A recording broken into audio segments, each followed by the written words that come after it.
Welcome back everyone to Roofing Insights. My name is Dmitry. I've been general contractor and roofing contractor for the last 6 years. I've passed a lot of tests, and recently I passed 2 tests in Florida, business and finance exam, and another one was just your regular roofing exam in Florida, one of the hardest tests I ever took. And a lot of people ask me questions about it. I know some of you guys are trying to get in Florida right now. We're filming this in November, end of November, and a lot of roofers from up north going to South Florida, Carolina to work because we like to work hard and stay busy. And unfortunately, when there's a lot of snow outside, we can't do that. So that's one of the reasons we opened another location for my business, for my company in Florida. And today I'm going to give you 10 tips how to pass a roofing exam and contractor exam.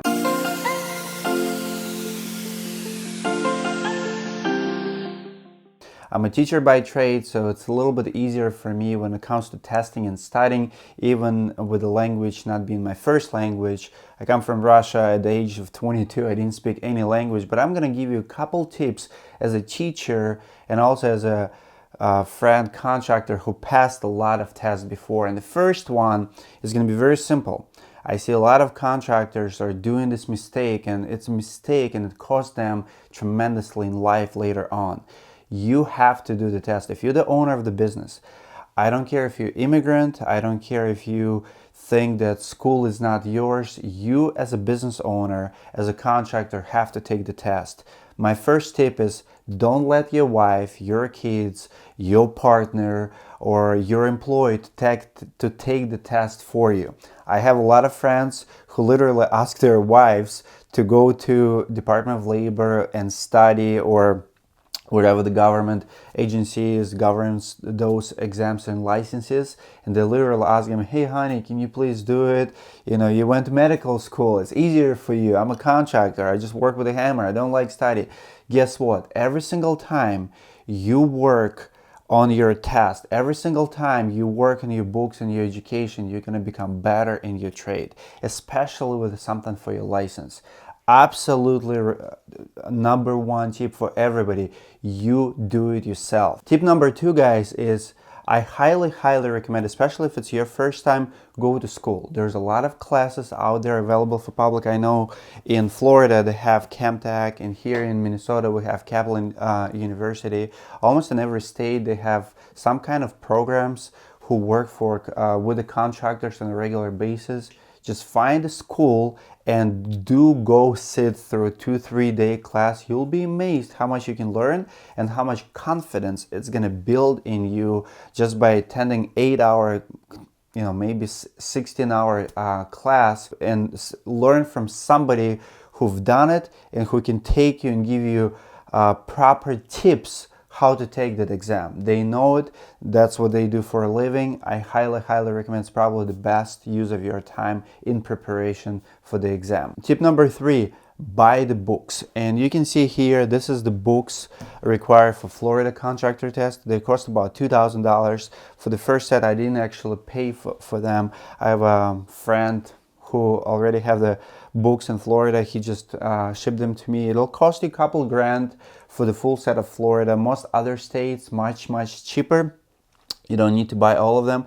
But out of all the books, I highly recommend this two right here, Builder's Guide to Accounting. This book is part of business and finance class in Florida, and this one here is roofing construction and estimating. These 2 books are, if you go to our Amazon page, Roofing Insights has Amazon page, and we recommend a whole bunch of business books, marketing books, and stuff like that. These 2 are number 1 and number 2 on the list. I always say numbers don't lie, people do.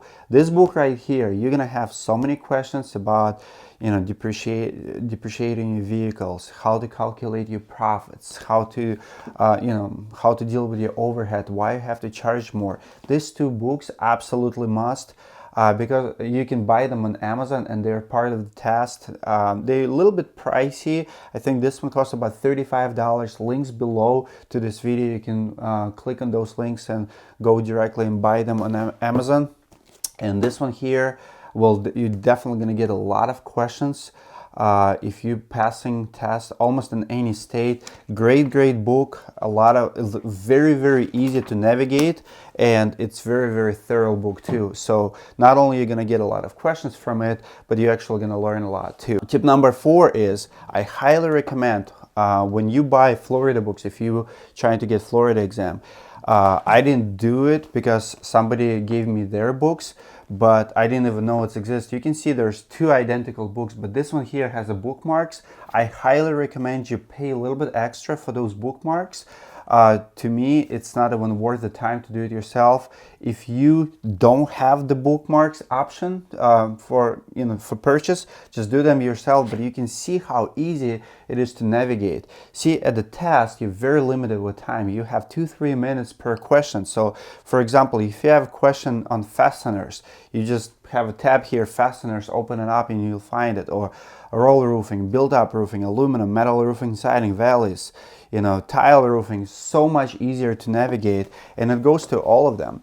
Here's a Walker's Building Estimator reference book. The same thing. Those bookmarks will save you precious time during the test, and a lot of times they'll help you to pass, because you lose the time, you run out of time, you failed. Tip number 5, guys.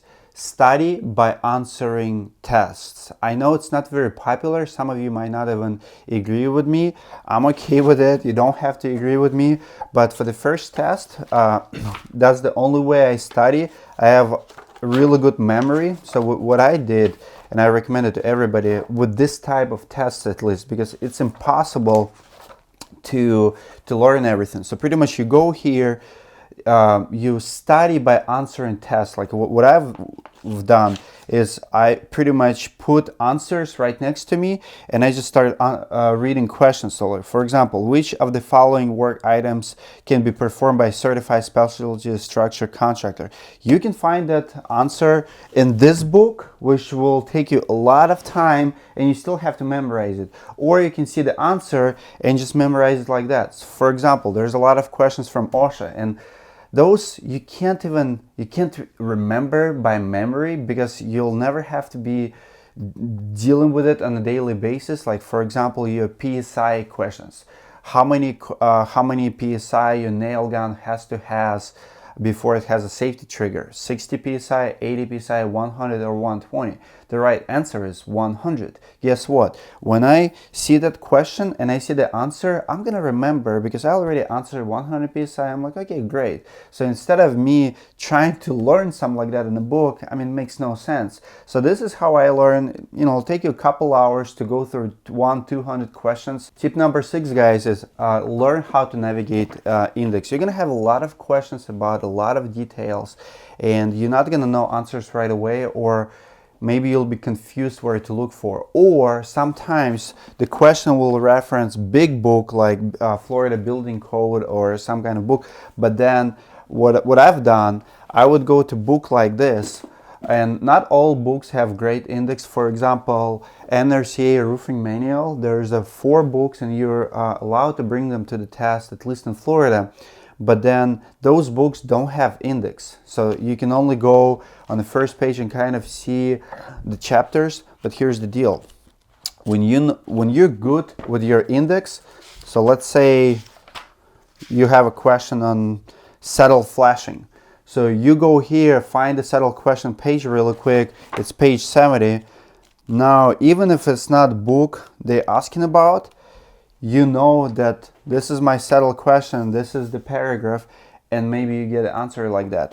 Knowing how to navigate index books, it's crucial, because during the test you will have a lot of questions. They're so confused and so upside down, like they're awkward. Like I have questions, for example, about staggering roofing, like a roofing manufacturer saying that straight up method is bad. And why is it bad? So you have 4 options. One of them is because you can miss the nail. Number 2, because shingles can be broken. Well, guess what? Both of those options are right. and who knows who, author of that question, what he really meant. So the point is, sometimes it's almost impossible to find answer in a book. So by going in an index and finding that topic, and maybe reading that short paragraph about it, maybe will give you a sense what he really meant. Tip number 7, it's going to be extremely hard for the business owner. Put your phone away. During the test, you're not going to be able to bring your phone. Even iWatch, you'll have to store in a locker, and pretty much no electronic device whatsoever. But I highly recommend you put your phone away a couple days prior to taking the test.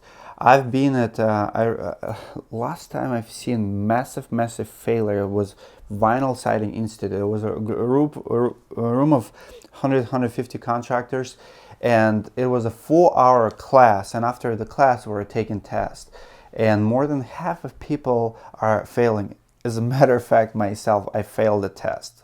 Why did it happen? Because I have a phone for entire 4 hours, and I thought I'm listening, but I didn't. I was just doing my stuff and thinking I'm too good. I've been installing siding since 2005. I'm gonna be good. And guess what? Time to the test, I didn't get a 70%. I get like 68. So put your phone down, focus on the test, focus on learning. It's the biggest distraction you have right now, and make sure you have enough time to study at least a couple days before the test. Tip number 8, guys, it's relax and don't panic during the test. You have plenty of time. This kind of tests usually take 3, 4, 5, 6 hours. I know business and finance was like 6.5 hours, and I know that roofing test was like 4.5 hours. But guess what? Towards the end, in both tests, I didn't have enough time. Yet, you still have to pace yourself accordingly. You have to know your pace. You have to know your numbers. You have to know how many questions you have to answer per hour. But no matter what, don't panic. Stay relaxed. Tip number 9, I already kind of said it, but know your pace. When I go to any test, I always break it down how many questions I have and how many hours, minutes I have. So for example, if you have, I think it's like 440 minutes, well, 6.5 hours, and you have certain amount of questions, like 125, you only have 3 minutes per question.